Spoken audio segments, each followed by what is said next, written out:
famous for his music, but what most people don't know is how his role as a father shaped his life and work. For a rock icon who sang about searching for a heart of gold, his greatest treasures turned out to be at home. His 3 children, Zeke, Ben, and Amber. Each of them faced daunting challenges from the moment they came into the world. 2 of his kids were diagnosed with cerebral palsy, and his daughter inherited his own struggle with epilepsy.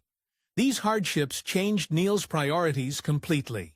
He's admitted that becoming a father to children with special needs made him much more involved in family, making sure the family was secure. In this video, we're exploring how those challenges transformed Neil Young's life and what ultimately became of his children. From co-founding a special needs school for his son to writing heartfelt songs inspired by them, Neil's journey as a dad is an inspiring story of love, resilience, and hope. And trust me, by the end, you'll see a side of Neil Young that even his biggest fans never knew. Number 3. Zeke Young. Neil's firstborn, Zeke Young, arrived on September 8, 1972, during Neil's relationship with actress Carrie Snodgrass. Early on, his parents noticed something wasn't right. Baby Zeke's right foot seemed extended, and he could not straighten out his ankle, Neil later wrote. His right hand also didn't have normal mobility. They got little Zeke a leg brace to help, but it sadly made him a target for teasing from other kids. Frustrated and confused, young Zeke began to lash out in anger at the unfair hand he'd been dealt. Everything finally came into focus after a frightening episode when Zeke experienced a grand mole seizure as a toddler. Doctors then determined the cause. Zeke had a form of cerebral palsy, CP, a neurological disorder that affects muscle control, balance, and posture. Fortunately, his CP was classified as very mild, but it still meant a lifetime of challenges. Around the same time, Neil and Carrie's relationship fell apart. They split up in 1975, and Zeke's childhood was divided between his mother's and father's households. It wasn't an easy period for the little boy, or for Neil, who was now balancing rock stardom with single fatherhood from afar. For a while, Zeke struggled, but a turning point came when he enrolled at a special program called the Morning Sky School in California. There, Zeke thrived. Neil observed that after attending this school, Zeke came out of there a changed man, more confident and better able to manage his challenges. As he grew into adulthood, Zeke found his footing, both figuratively and literally. He learned to overcome his physical limitations to the point that he could work jobs just like anyone else. In fact, Zeke even worked behind the scenes in the film industry, with credits in the sound departments of movies like Sometimes They Come Back, Again, and Terminal Justice. Later on, he took on a steady job at a Home Depot store as of 2012, living a humble, hard-working life far away from the spotlight. It's clear that Zeke refused to be defined by his CP. He quietly built a life of independence and resilience. Sadly, Zeke faced heartbreak too. In April 2004, his mother, Carrie Snodgrass, died of heart failure at age 57 while waiting for a liver transplant. Zeke was by her side in her final moments, showing how deep their bond was. Through all of life's ups and downs, Zeke remained close with both his parents. By 2012, Neil and Zeke had grown very close as father and son. Neil has spoken about how proud he is of the person Zeke became, admiring his eldest child as the wonderful man he has grown up to be. For a man who once wrote so many soul-searching songs, Neil Young didn't have to look far for a heart of gold. He sees it in Zeke. Today, Zeke Young, now in his early 50s, lives a quiet, fulfilling life. 2. Ben Young. In November 1978, a few years after Zeke was born, Neil welcomed his second child, Ben Young, with his then-wife, Peggy Morton Young. Benning struck twice for the Young family. Baby Ben was also diagnosed with cerebral palsy, and his case was even more severe.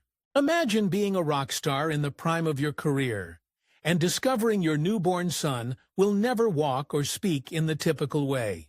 It was a crushing blow, but Neil and Peggy faced this heartache head-on.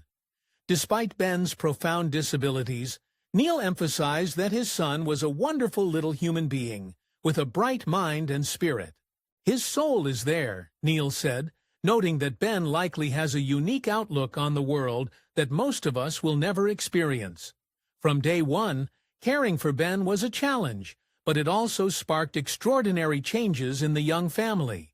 When Ben struggled in a traditional learning program as a little boy, Neil and Peggy decided to create a better environment, not just for him, but for other children like him. In 1986, they co-founded the Bridge School, a groundbreaking school in California for students with severe physical disabilities and communication needs. This school taught kids new ways to express themselves, for example using computers or adaptive devices to speak. It exists because of Ben, a lasting legacy that has helped countless special needs children communicate better and reach their potential. Neil also found creative ways to bond with and empower his son as he grew up, all aboard the train. Neil built an elaborate miniature train set that took up an entire room, just so Ben, who had limited control over his muscles, could make something move and have fun. Using simple push buttons, Ben could conduct the trains himself. This became a joyful shared hobby for father and son. An imaginative world where Ben was in control? Music inspired by Ben. Neil channeled his experiences with Ben into his art. If you listen to his experimental 1982 album, Trans, several songs or tributes to Ben's life. Tracks like Transformer Man, Computer Age, and We Are in Control are filled with references to trying to communicate through technology and talking with people who can't talk. A direct nod to how Ben interacts with the world by pressing buttons and using a computer voice. In this way, Neil gave the world a glimpse into his son's reality through music. Despite the severity of his condition, Ben grew into adulthood with a remarkable sense of purpose.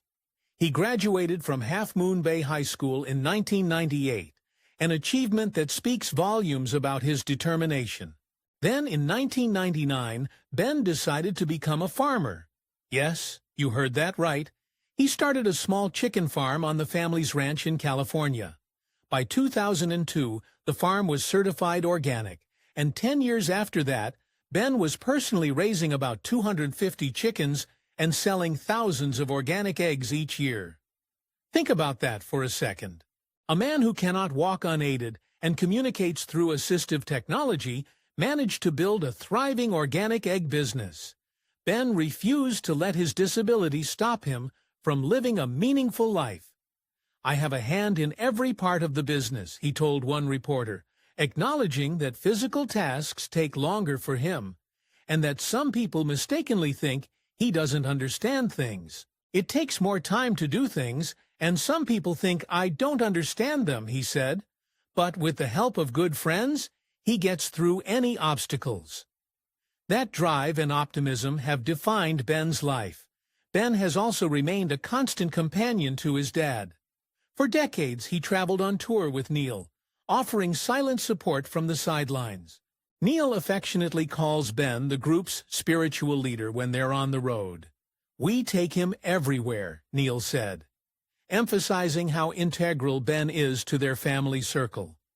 "I tell Ben everything, and he listens. He knows everything," Neil told the New York Times about their unique father-son bond. In 2018, Ben proudly joined Neil and Neil's new wife, actress Daryl Hannah, on the red carpet for the premiere of their film Paradox, beaming alongside his dad. Neil often credits Ben with teaching him some of life's greatest lessons. Teaching Ben persevere has taught Neil to have faith and belief and inner strength, and to never give up. In Neil's words, Ben manages to do this just by himself, by being a gift to his family. Number 1. Amber Jean Young. 6 years after Ben's arrival, Neil and Peggy decided to have another child. In 1984, they welcomed a daughter, Amber Jean Young. This time, the challenge wasn't evident right away. But before long, Neil noticed something hauntingly familiar with baby Amber. Like her father, Amber was diagnosed with epilepsy, a neurological disorder that causes unpredictable seizures. Neil himself had suffered epileptic seizures in the past. In fact, he had battled both epilepsy and even childhood polio in his own life. So he understood how frightening this condition could be. Not wanting epilepsy to cast a shadow over Amber's childhood, Neil did what he does best. He turned to music. Just weeks after Amber was born, he began performing a gentle new song at concerts titled Amber Jean.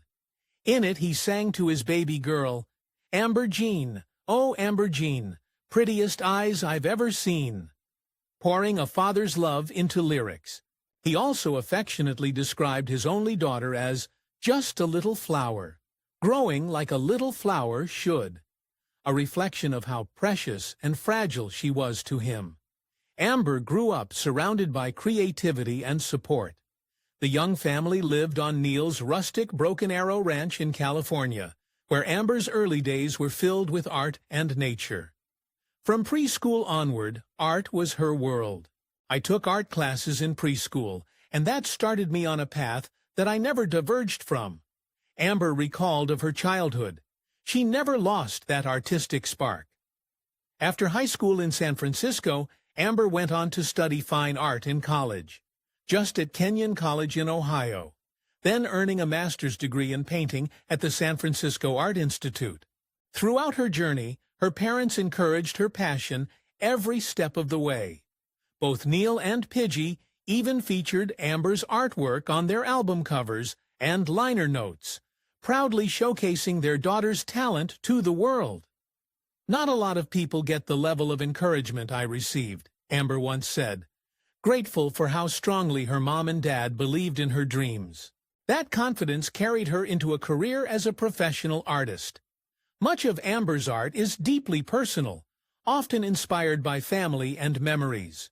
Her mother, Peggy, was an avid collector of handmade quilts, Navajo weavings, Persian rugs, and all kinds of textiles. Beautiful things with history and heart. Amber initially worked with textiles and mixed media herself, clearly influenced by her mom's eclectic collections. But in early 2019, Amber's life was shaken by a devastating loss. Peggy Young, her mom, lost a long battle with ovarian cancer. Amber was heartbroken. She had been extremely close to her mother. During Peggy's illness, Amber would call her every single day to check in. Losing her felt unbearable. Amber needed a way to process her grief, and she found it the same way she's always expressed herself: through art. In March 2022, Amber unveiled a powerful solo art exhibit in Palo Alto, California, titled Peggy's Garden. It was a month-long show dedicated to her late mother's memory. The paintings in Peggy's garden were vivid and full of life, bursting with bright colors, floral motifs, and cheerful patterns. Amber explained that she wanted to capture the feelings her mom had on her good days during cancer treatment. As everyone in the cancer community knows, those days are hard to come by, Amber said. So I wanted to highlight that by incorporating color, patterns, flowers, and houseplants. Through these artworks, Amber also found an outlet for her own pain. Pouring herself into bold colors and joyful imagery actually helped her heal. Painting with bright colors helped me move through the grief of her passing, Amber shared, saying it tricked my brain into feeling good. In the end, the exhibit was not only therapeutic, but also meaningful on a larger scale.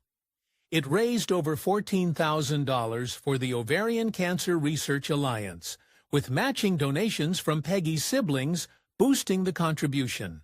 Amber had transformed her personal loss into something beautiful that could help others, truly honoring her mother's legacy. Outside of her art, Amber Jean Young has built a happy and grounded life. She married an investment banker named Rajiv Chaudhary in 2013. in a ceremony where both Neil and Peggy were proudly present. Amber and Rajiv have since welcomed 2 children of their own. Neil became a grandpa.